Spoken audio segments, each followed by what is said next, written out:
Day 25. After many struggles, I finally managed to repair my ship. I accomplished my goal. For several days now, I've been wondering if my family is okay. I'm glad I'll see them soon. When I arrive, I'll update my travel journal. He dictates to his tablet. Lately, his eyes have been hurting and he has trouble seeing. He usually has excessive mucus and tears a lot.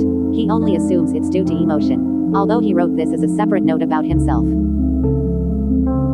In the short time he was here, he recorded every last creature he saw. He also knows that it entered a cave, and that it was greatly frightened by one of the creatures it saw. He named it Plasma Spectre. Narrator's note: I think it is the Plasm Wraith. It seemed obsessed with killing every one of his Pikmin, although once he only had 2 and that thing caught up with him. It crushed his Pikmin. The first 2 he lost in the 13 days he'd been there. But the creature stopped before reaching Olimar, who after running until he crashed into some metal bars on the floor, which he doesn't know where they came from. The creature just stared at him, dropped the stone roller and touched Olimar's helmet. Nothing touched the helmet, but at the same time, it could see how the creature's hand passed through the helmet. Olimar fainted, a product of his suit, and the forced sleep function, pure protection from the technology, when it detected elevated pulse at dangerous point. After that, Olimar didn't encounter the creature again, so he was calm. Well, as much as he could. He saw things that weren't there, things that would be there, but not yet.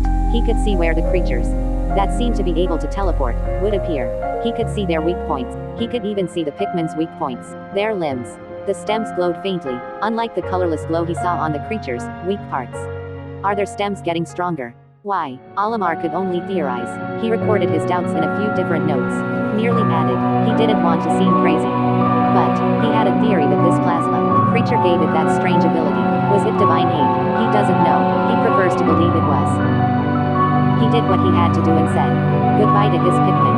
He spends hours playing with them and trying to sing, even though he knows the Pikmin don't like it. They always stay quiet when he does it, but he likes singing with them anyway. He takes off his ship. He knows it's going to work. In fact, he activates the autopilot. He's relaxed enough. He feels tired. His head hurts. After a nap, he'll be fine. The Hawkitation fell asleep, sitting in his chair. It's comfortable. The cabin is temperature regulated, perfect for sleeping comfortably. The ship stopped. It detected no living beings inside. It shut down due to the onboard AI, which determined it was best to conserve fuel until there was a living organism to pilot. On the 23rd day, Olimar had sent an SOS signal that he forgot to turn off. It was out there, static until something could detect it. Space is infinitely empty, infinitely deep. Every planet, every system, every creature falls into the vast darkness of absolute nothingness. However, it isn't falling either. It's rising and falling at the same time. Suspended in space, everything is so silent, except that space has a lovely choir, with disparate voices. High and low, not in sync.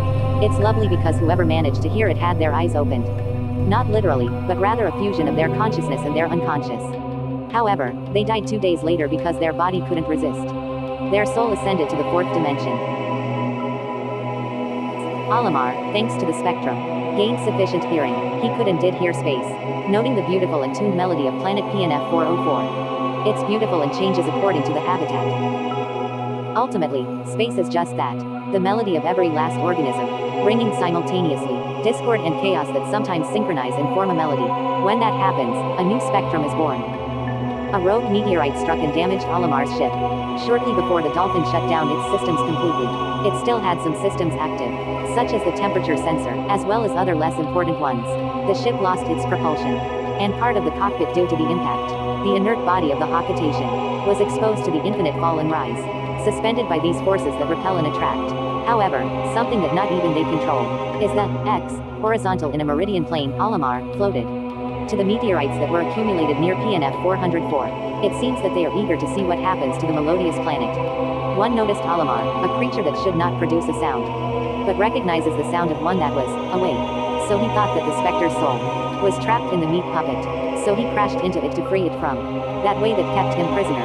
The meteorite was small, not large enough to withstand continuing in orbit, so in a way, both were saved, sacrificing parts of themselves. Another planet. A non-Karut creature settled on the planet, without identity. The creature joined the rescue team. It needs food, and without an identity. In Karut, where it landed, it couldn't get anything, and honestly it doesn't like the taste of Karut. It tried one and didn't like the taste. A few days later, this new recruit was the rescue brigade's only hope, and Olimar That sent a rescue signal that was picked up by communications systems as a ship passed near an unexplored area of space. Palm legally received its new ID. It didn't know what name to give itself, so it named itself after something that came to mind. She looks like a girl. The government insist the information that it is a female Peruvian. But Palm doesn't feel that matters.